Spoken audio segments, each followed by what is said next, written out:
रक्षा तकनीक ने एक और बड़ी छलांग लगा दी है। डीआरडीओ ने हाल ही में तेजस MK2 फाइटर जेट के लिए नया क्वाड्स कंपोजिट रेडम यानी कि नोज कोन अनवील किया है।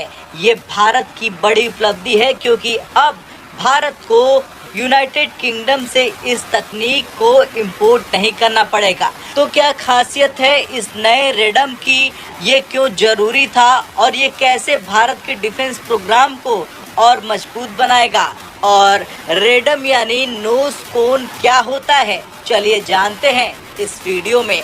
दरअसल रेडम एक रडार प्लस डोम का मिश्रण है जिसका काम फाइटर जेट में लगे रडार को सुरक्षित रखना होता है।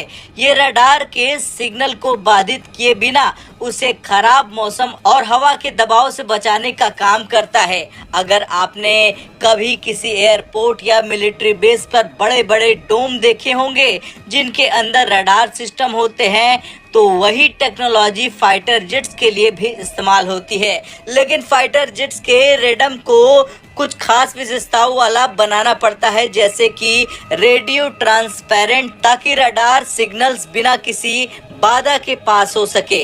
हल्का और मजबूत यानी जेट की स्पीड और एरोडायनेमिक्स प्रभावित ना हो। स्टील कैपेबिलिटी, ताकि ये दुश्मन के रडार पर आसानी से पकड़ न जाए। हाई टेम्परेचर रेजिस्टेंस, ताकि ये तेज गति और मौसम के प्रभाव को झेल सके। अब तक भारत के तेजस MK1 के रेडम के लिए भारत यूनाइटेड किंगडम की कॉबहैम कंपनी से टेक्नोलॉजी ट्रांसफर लेकर काम कर रहे थे, लेकिन अब डीआरडीओ ने पूरी तरह से स्वदेशी रेडम विकसित कर लिया है। अब सवाल यह है कि डीआरडीओ का नया रेडम क्यों खास है। दरअसल डीआरडीओ ने जो नया रेडम डिजाइन किया है उसमें क्वाड्स कंपोजिट मटेरियल यानी QCM का इस्तेमाल किया गया है। ये वही मटेरियल है जो दुनिया के सबसे एडवांस फाइटर जेट्स जैसे F-22, रैप्टर और F-35 में इस्तेमाल होता है। ये पुराने केवलर कंपोजिट की तुलना में अधिक एडवांस और हल्का होता है, जिससे ये बेहतर स्टील प्रोफाइल देता है।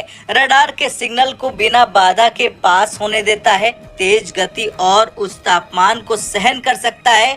इसके अलावा नया रेडम 10% छोटा और हल्का है, जिससे तेजस MK2 की स्पीड और स्टील कैपेबिलिटी में और सुधार होगा। पहले तेजस MK1 के रेडम के लिए भारत UK की कॉबहैम कंपनी पर निर्भर था। ये एक बड़ी समस्या थी क्योंकि इससे भारत की निर्भरता बढ़ जाती थी। सप्लाई चेन डिले के कारण तेजस प्रोग्राम में देरी होती थी। विदेशी कंपनियां अपनी कीमतें बढ़ा सकती थी, जिससे लागत बढ़ती है। अब डीआरडीओ ने खुद ही इस एडवांस रेडम को तैयार कर लिया है, जिससे भारत अब यूनाइटेड किंगडम यानी UK पर निर्भर नहीं रहेगा और तेजस MK2 का प्रोडक्शन तेजी से हो सकेगा। हालांकि रेडम का बनना एक बड़ी उपलब्धि है, लेकिन तेजस MK2 के सामने कुछ बड़ी चुनौतियां अभी भी हैं। तेजस MK2 के लिए जनरल इलेक्ट्रिक F414 इंजन इस्तेमाल किया जाना था। अमेरिका की GE कंपनी ने इस इंजन की कीमत 50% बढ़ा दी है। पहले ये $1 बिलियन पर मिलने वाला था, लेकिन अब इसकी कीमत $1.5 बिलियन हो गई है। इसकी कीमत की बढ़ोतरी से तेजस MK2 और M का प्रोजेक्ट पर असर पड़ सकता है। तेजस MK2 को बनाने की क्षमता अभी HAL यानी हिंदुस्तान एरोनॉटिक्स लिमिटेड के पास सीमित है। इसके उत्पादन को बढ़ाने के लिए सरकार को और निवेश करना होगा। तेजस MK2 को एक मॉडर्न इलेक्ट्रॉनिक वॉरफेयर सिस्टम की जरूरत होगी, ताकि ये दुश्मन के इलेक्ट्रॉनिक अटैक्स को झेल सके। इसके लिए स्वदेशी तकनीक पर और ज्यादा काम करने की जरूरत होगी। तेजस MK2 के रेडम का स्वदेशी विकास सिर्फ एक टेक्नोलॉजी अपग्रेड नहीं, बल्कि भारत की डिफेंस इंडस्ट्री के लिए एक बड़ी छलांग है। इससे भारत को अपने लड़ाकू विमानों के डिजाइन और उत्पादन में आत्मनिर्भरता मिलेगी। इससे भारत का तेजस MK2 अधिक उन्नत और कॉम्पिटिटर बन जाएगा। ये भारत के भविष्य के एमका यानी advance medium combat aircraft project को भी मजबूत करेगा। भारत अब इस तकनीक को अन्य देशों को भी एक्सपोर्ट कर सकता है।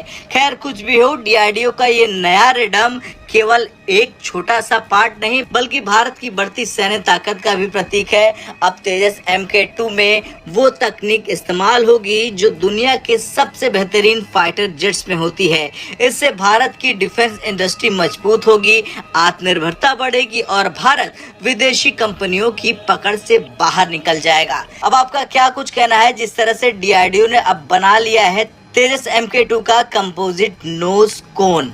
उसे लेकर कमेंट कर जरूर ब्रेकिंग न्यूज सबसे पहले देखने के लिए सब्सक्राइब करें।